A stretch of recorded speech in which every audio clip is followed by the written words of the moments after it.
Tout pour investir, le journal de votre argent.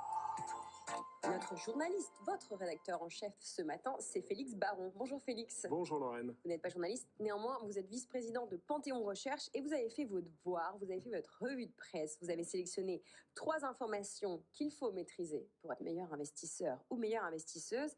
Et d'abord, c'est un constat. WeWork doesn't work.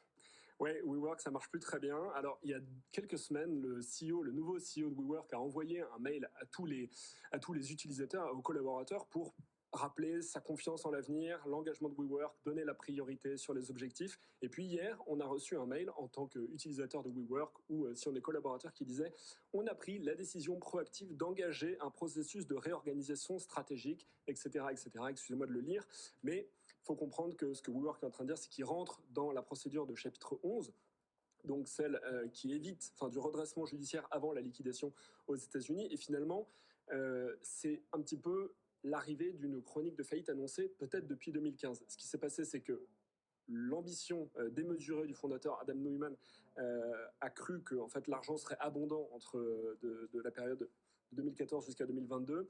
Il a embauché des brokers pour aller louer des nouveaux baux, pour prendre des nouveaux bâtiments. Il a fait des dépenses somptuaires pour accueillir de plus en plus de locataires, mais le verre était dans le fruit dans la mesure où les locataires de WeWork sont par nature précaires.